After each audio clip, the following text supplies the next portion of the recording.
에스라가 2차 기환을 통하여서 이제 고향 땅 이스라엘 예루살렘에 왔습니다. 그러나 예루살렘에서 본 광경은 참으로 처참하였고 슬펐습니다.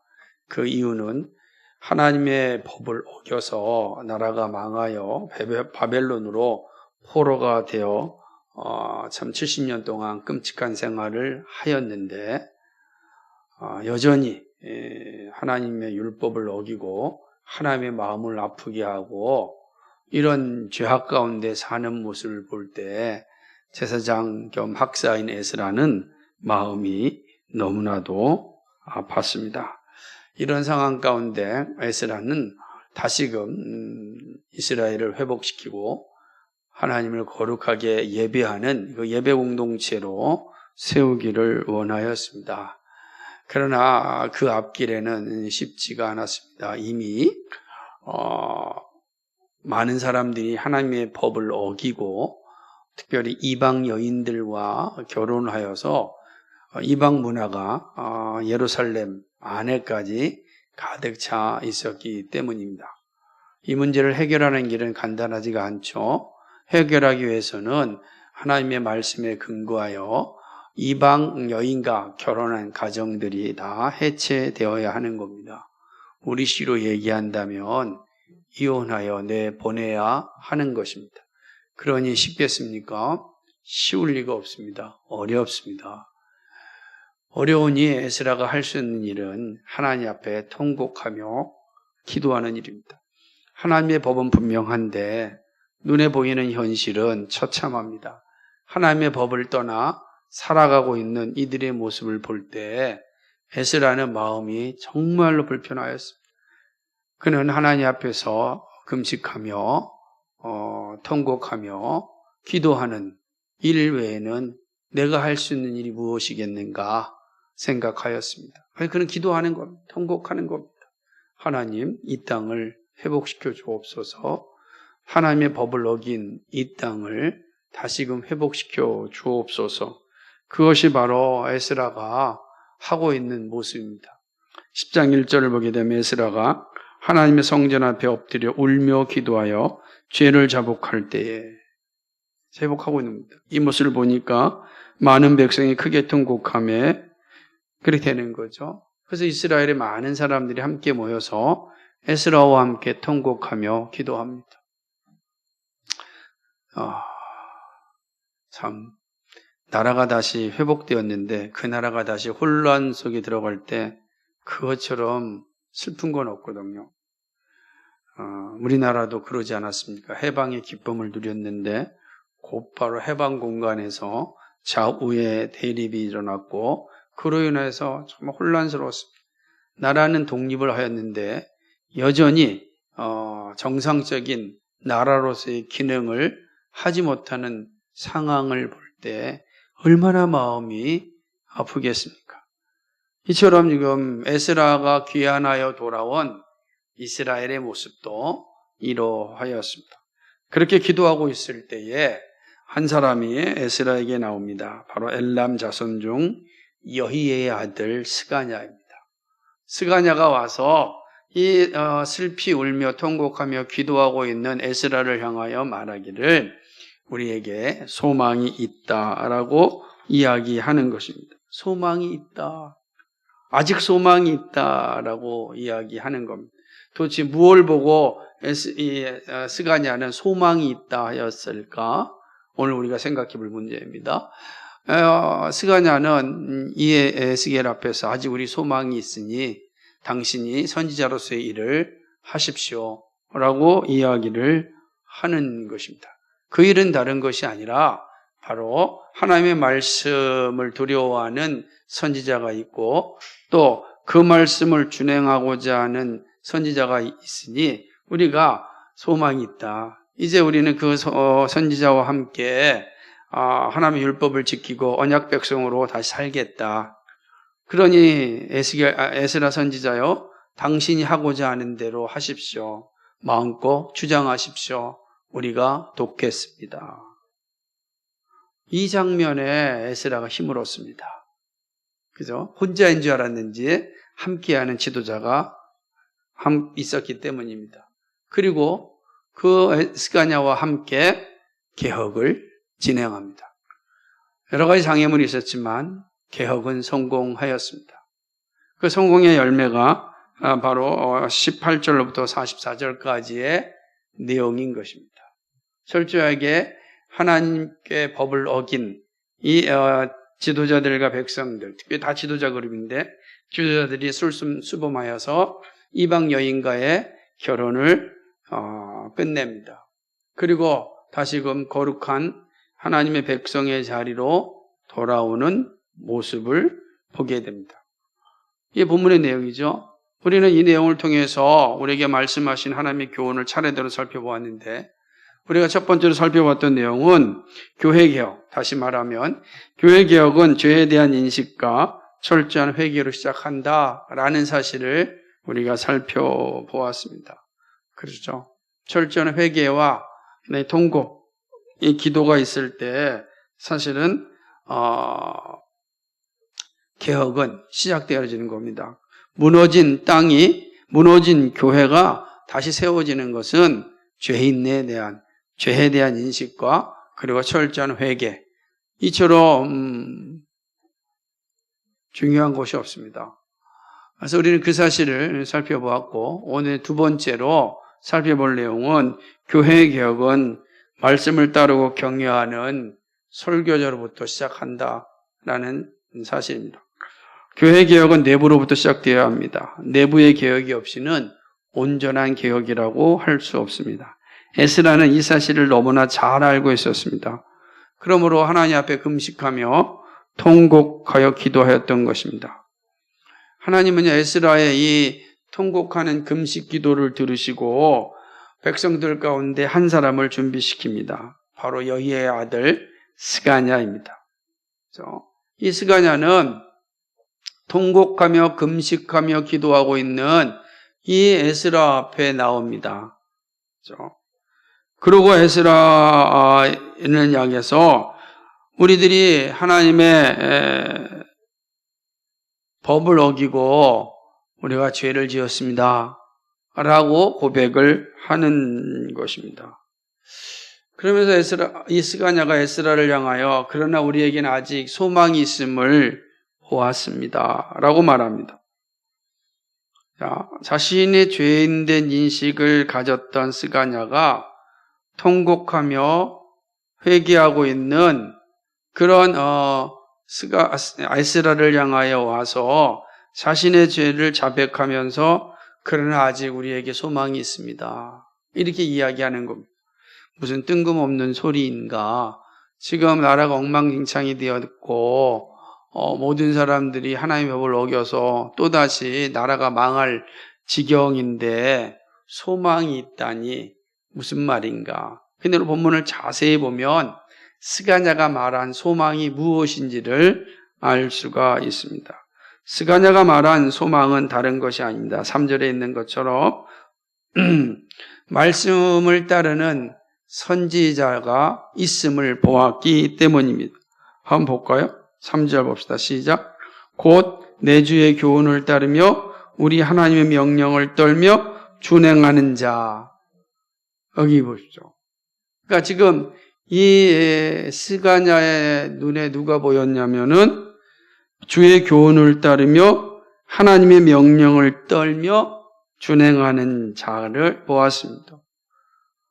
무슨 의미입니까? 지금 예루살렘에는 누구도 하나님의 법을 따르지 않고 하나님을 두려워하지 않는 자들로 가득 차 있었습니다. 그러니까 하나님의 법을 따르지 않고 하나님을 두려워하지 않으니까 자기 마음대로 살았겠죠. 자기 마음대로 살았기 때문에 이방 여인들도 아무 부담감 없이 받아들여서 결혼 생활을 하였던 것입니다. 근데 스가냐의 눈에 말씀을 따르는 선지자가 보였습니다. 바로 여기에 소망이 있음을 고백하는 것입니다. 더 이상 하나님의 말씀을 따르는 설교자가 없다면 소망도 없습니다. 하나님의 말씀을 두려워하는 설교자가 없다면 역시 소망이 없어요. 그러니까 하나님의 말씀을 따르는 설교자, 하나님의 말씀을 두려워하는 설교자가 있을 때 비로소 소망이 있는 겁니다. 그러나 에스라 이전에 없는 거예요. 도대체 1차 기한을 왔고 상황이 보았음에도 불구하고 엉망진창인 모습이 지금 예루살렘에 보여지고 있는 것입니다. 그런데 스가랴의 눈에 하나님을 따르며 두려워하는 설교자가 나타났습니다. 그러자 백성들의 죄가 보였습니다. 이스라엘 백성들이 죄를 범하고 있는 상황에 누구도 하나님의 말씀을 전하지 않았습니다. 여러분 생각해 보세요. 하나님의 말씀이 전해지지 않으니까 어떤 결과가 일어났겠습니까? 자기가 행하고 있는 것이 죄인지 죄가 아닌지 분별하지 못한 겁니다. 말씀이 없으니까 내가 지금 살아가고 있는 게 바르게 가고 있는지 아니면 잘못 가고 있는지 분별할 수가 없었던 것입니다. 오직 자신들의 생각대로 행동하고 살았던 겁니다. 당장 삶의 편리를 위하여서 그들은 자신의 일들을 마음껏 결정하였습니다. 그것이 이방 여인들을 데려오는 것이었고 결혼하는 것이었고 이방 여인들이 섬겼던 우상도 다 같이 가져온 겁니다. 거룩한 성전이었던 예루살렘이 파괴된 이후에 하나님이 다시 보내서 그 나라를 회복시켜야 되는데 여기에 처음이었던 바벨과 제사장 예수아가 누구보다 더 철저하게 하나님의 법을 따라서 일을 해야 되는데 제사장과 왕권은 왔는데 말씀을 전하는 선지자가 없었던 것입니다. 그러니까 제사장도 죄를 범하는 거예요. 당장 삶이 불편하니까 이 삶의 문제를 해결해야 되지 않겠습니까? 조금 쉬운 것부터 해결해야 되지 않겠습니까? 그러니 이방 여인들을 데려와서 결혼을 하고 자녀를 낳고 이방 여인들이 섬기던 우상도 가져온 겁니다. 그래도 누가 아무 말 안 하는 겁니다. 말씀이 들려지지 않으니까 단지 제사만 드리고 성전만 지으면 다 된다고 생각하였습니다. 그럴 수 있지 않습니까? 교회당만 있으면 되지 꼭 말씀이 전해져야 되느냐 이런 생각 가질 수 있는 겁니다. 스룹바벨과 예수아라는 지도자가 멋지게 있었지만 그러나 하나의 말씀이 들려지지 않을 때 백성들이 방자하게 행동하였습니다. 자기 생각대로, 자기 편리대로, 자기 마음대로 행동하여서 이방 여인들과 함께 혼합적인 삶을 살게 되었던 것입니다. 결국 교회는 무너졌고 성도도 무너졌습니다. 하나님의 나라는 확장되지 못하고 멈추고 마는 겁니다. 다 마찬가지입니다.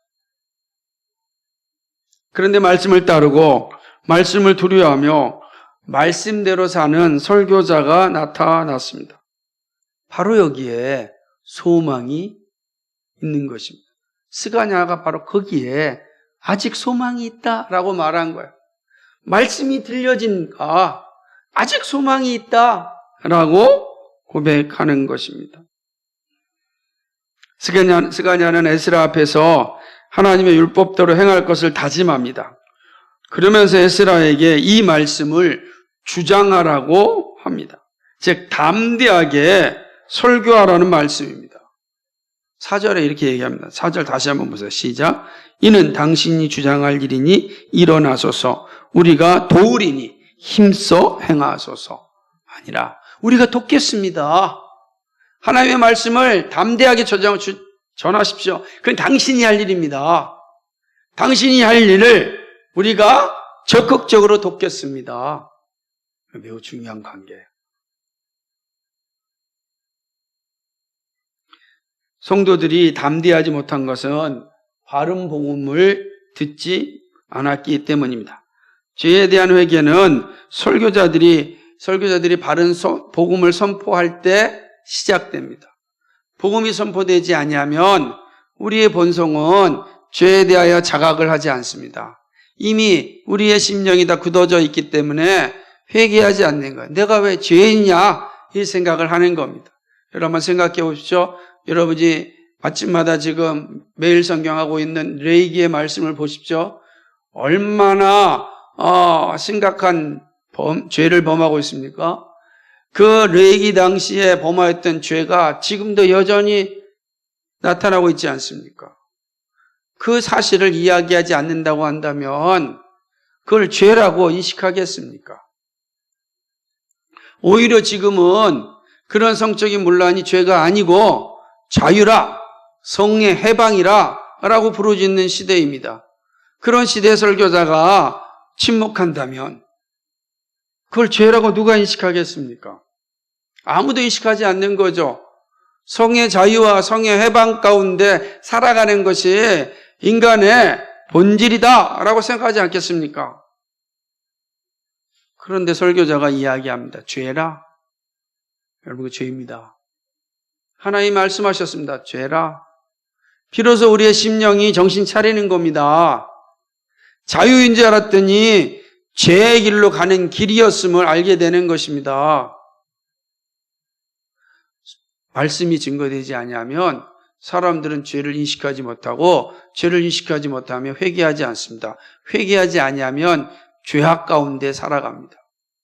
뿐만 아니라 참된 기쁨과 즐거움과 행복을 누리지 못합니다. 예수 믿는 기쁨과 즐거움을 누리지 못하는 겁니다. 그렇죠? 복음이 증거되지 아니하면 그런 일들은 우리에게 나타나지 않습니다. 복음이 선포되고 있을 때 비로소 소망이 있는 것입니다. 그러니까 스가랴 르레는 그 소망을 본 겁니다. 이제 복음이 선포될 테니까 그 복음을 통하여서 우리의 죄성이 드러나고 회개하고 우리가 하나님이 주시는 복을 누릴 수 있는, 하나님께로 버림받는 것이 아니라 하나님이 주시는 그 복을 누릴 수 있는 은혜가 우리에게 왔다. 소망이 있다는 거예요. 소망이. 그 소망을 본 겁니다. 복음은 소망입니다. 그러므로 때를 얻든지 못 얻든지 복음은 선포되어야 합니다. 듣든지 듣지 않든지 상관없이 복음이 선포되어야 합니다. 설교자가 복음 선포를 담대하게 전하고 있다면 소망이 있습니다. 그곳에서 회개와 부흥의 역사가 일어나기 때문입니다. 다른 교회를 생각하기 이전에 우리 교회는 바른 복음을 전하고 있는 교회인지 살펴보아야 합니다. 그리고 설교자가 바른 복음을 두려움 없이 전하는 교회인지 돌아보아야 합니다. 그러지 않으면 우리도 소망이 없습니다. 바른 복음이 선포되고 바른 복음이 증거될 때 소망이 있습니다. 내 죄가 인식되어지고 죄에 대한 회개가 일어나고 하나님께 더 가까이 가고자 하는 그 열망이 생겨나면 소망이 있습니다. 그런 의미에서 교회 개혁은 말씀을 따르고 경외하는 설교자로부터 시작됩니다. 세 번째는요, 교회의 개혁은 직분자들이 깨어 있어야 합니다. 직분자들이 교회를 살리고 나라를 회복시킬 때 개혁과 부흥이 일어납니다. 그러니까 직분자들이 깨어 있는 것이 개혁과 부흥의 원동력이라고 할 수 있습니다. 아무리 말씀을 사모하고 두려워하는 설교자가 있다고 하더라도 직분자들의 영혼이 잠들어 있으면 교회가 소망이 없습니다. 에스라가 담대하게 복음을 전하고 무너진 이스라엘이 다시 회복할 수 있었던 것은 스가랴가 있었기 때문입니다. 스가랴라는 직분자. 중요한 거죠. 스가랴는 에스라에게 이는 당신이 주장할 일이니 일어나소서 우리가 돕겠습니다 라고 이야기합니다. 교회는 설교자에게 오직 한 가지 바른 복음을 전해달라고 말해야 합니다. 그래서 설교자에게 요청하는 것은 우리에게 바른 복음을 전해 주십시오. 하나님의 말씀을 두려워하고 그 말씀대로 사는 그런 설교자가 되어달라고 기도해야 됩니다. 얼마나 어렵겠습니까?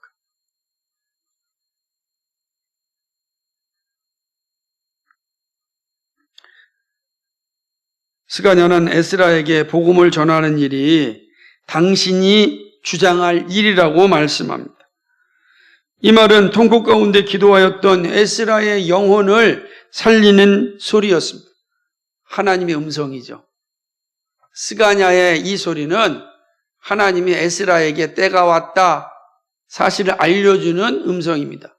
이제 금식 기도를 끝내고 통곡의 소리를 멈추고 이제는 개혁할 때가 왔다.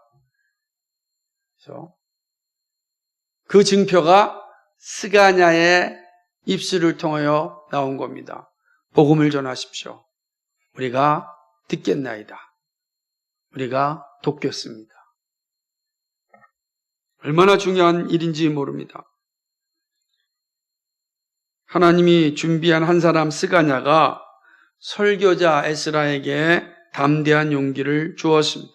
그리고는 담대하게 일어나서 복음을 전하였습니다.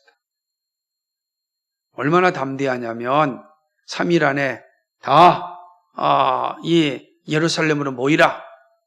모이지 아님 다 뭐라 그랬습니까? 죽이겠다는 거예요. 얼마나 무섭습니까? 8절 한번 보세요. 시작. 누구든지 방백들과 장로들의 훈시를 따라 3일 내에 오지 아니하면 그의 재산을 종몰하고 사로잡혔던 자의 모임에서 쫓아내리라. 여기 담대한 거예요. 여러분 이렇게 말할 수 있으려면 설교자 혼자 할 수 있는 일이 아니다. 죄 문제를 해결하는 것은 설교자 혼자 할 수 없습니다. 그래서 하나님께서 교회에 직분자를 세우는 겁니다. 직분자가 설교자에게 복음을 전하십시오. 우리가 듣겠습니다. 우리가 돕겠습니다. 할 때 교회는 개혁되어지는 것입니다. 직분자들의 영적 준비가 교회를 세우기도 하고 죽이기도 합니다. 우선 직분자들이 복음을 듣고자 해야 합니다. 복음을 듣고자 하는 준비가 있어야 되는 겁니다. 그래서 설교자들이 복음을 듣고자 하는 마음이 없으면 교회 개혁은 끝난 거죠. 직분자들이 복음을 들어야 되는데 듣기를 싫어해요. 어떻게 하든지 간에 도망치려고 합니다. 잘못 세운 거죠. 그럼 누가 가장 먼저 힘을 잃겠습니까? 설교자가 힘을 잃는 거예요. 아니 지금 새로운 성도도 아니고 교회 직분자들이 영혼이 잠들어 있는데 새로운 사람들이 어떤 소망이 있겠습니까? 이 교회에 와서 어떤 소망을 발견하겠습니까? 발견하지 못하는 거예요. 그럼 설교자가 약해지는 겁니다. 힘이 없어지는 겁니다. 울는 외에는 설교자가 없는 거예요. 그러니까 설교자 울기만 해야 되는 거예요. 왜? 도울 자가 없으니까. 함께 할 자가 없으니까. 동역자가 없으니까 우는 겁니다. 하나님, 어찌하오리까? 하나님 도와주십시오. 동역자가 있으면 신나지만 동역자가 없으면 눈물 외에는 아무것도 할 수 없는 게 설교자들의 위치입니다. 에스라가 그랬습니다. 그러므로 교회 개혁을 위해서는 직분자들이 복음을 듣고자 해야 합니다. 그리고 설교자에게 복음을 전할 수 있도록 격려하고 기도해야 합니다. 복음을 설교함이 설교자의 본질이라 설교자들의 주장은 복음에 있다라고 이야기해야 됩니다. 다른 것은 우리가 합니다. 설교자는 좀 복음만 전해 주십시오. 이렇게 해야 되는 거예요. 이게 무너지면 교회도 무너집니다. 교회도 무너지는 거죠. 어려운 시대를 맞이하고 있습니다, 우리가. 정말 어려운 시대를 맞이하고 있습니다. 목사에게, 설교자에게 복음만 전해달라고 하는 소리가 작아지고 있습니다. 작아지고 있는 시대예요.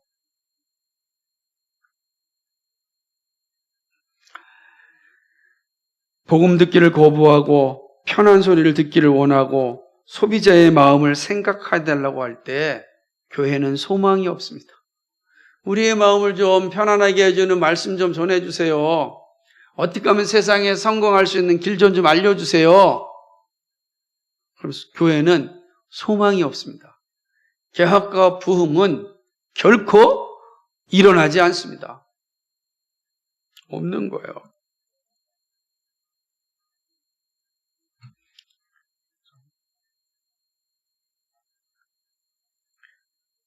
그래서 스가랴는요, 직분자들의 모델이라고 할 수 있습니다. 스가랴를 잘 봐야 돼요. 에스라 선지자님, 당신이 할 일은 복음을 전하는 일입니다. 우리가 돕겠습니다. 우리가 듣겠습니다. 복음을 전하십시오. 하나님의 말씀을 전하십시오. 이게 쉬운 게 아닙니다. 왜 그런지 아십니까? 복음이 증거되면 기득권을 가진 직분자들이 우선 불편할 수 있습니다. 오늘 본문을 보게 되면 이 복음이 증거되자 가장 먼저 불편한 사람들은 누구예요? 직분자들이었습니다. 18절부터 44절까지는 당시에 이스라엘의 지도자들이에요. 직분자들이에요. 오늘 얘기하면. 이들이 먼저 불편한 거예요. 직분자들이 변화되지 않는데 성도들이 변화되겠습니까? 직분자들이 세속적 삶을 사는데 성도들이 거룩한 삶을 살겠습니까? 윗물이 더러운데 아랫물이 깨끗해지겠습니까? 윗물은 더러워도 아랫물은 깨끗해야 된다라고 할 때 그게 얼마나 힘든 일이겠습니까? 어려운 겁니다. 그러나 복음을 전해야 한다고 말해야 합니다. 누가요? 직분자들이. 복음을 전하십시오. 내가 불편하더라도 복음을 전하는 것이 목사님의 책무입니다. 설교자의 책무입니다. 라고 이야기해야 합니다. 그것이 모두가 사는 길입니다. 직분자들이 영적으로 깨어있으면 교회는 소망이 있습니다. 왜 그렇습니까? 복음이 끊임없이 증거되기 때문입니다. 그러기 위하여 직분자들은 기본적으로 신앙고백을 이해하여야 합니다. 웨스트민스터 신앙고백과 대소요리 문답과 하이델베르그 요리 문답을 알고 있어야 합니다. 그래서 설교자가 복음을 전하는지 헛소리 하는지 알아야 합니다. 깨어 있을 때 소망의 빛을 볼 수 있습니다. 그 교회는 반드시 어려서부터 신앙고백서를 가르쳐야 되는 이유는 그들이 자라서 교회의 직분자가 되기 때문입니다. 교회의 직분자가 됐을 때에 강단에서 복음이 증거되는지 헛소리가 나오는지 분별해야 됩니다. 그리고 복음을 전해달라고 말해야 합니다. 그것이 모두가 사는 길입니다. 많은 사람이 모여서 희낙락하는 것이 중요한 게 아닙니다. 강단에서 트로트 가수를 불러가지고 신나게 노래 부르면서 전도했다고 자랑하는 것이 좋은 일이 아닙니다. 목사는 복음을 전해야 됩니다. 설교자는 복음의 증인입니다. 직분자들은 복음을 전하십시오. 그래야 우리가 소망이 있습니다. 복음을 전해야 교회가 소망이 있습니다. 이렇게 말해야 합니다. 그 직분자가 깨어 있어야 되는 것입니다. 마지막 네 번째는요. 교회의 개혁은 온 교회가 함께해야 합니다. 교회의 개혁은 설교자와 직분자만의 일이 아닙니다. 설교자가 십자가의 복음을 전하고 직분자들이 십자가의 복음을 전할 수 있도록 힘쓰고 듣기를 기뻐해야 합니다. 그리고 온 성도들이 함께 말씀에 순종해야 합니다. 성도들이요, 직분자들을 존경하고 존중하고 또 잘 섬겨야 됩니다. 여러분, 교회 직분자들이 정말 소중한 분들입니다. 그래서 여러분은 성도들은 직분자들을 사랑하고 잘 섬겨야 돼요. 그래야 교회가 소망이 있습니다.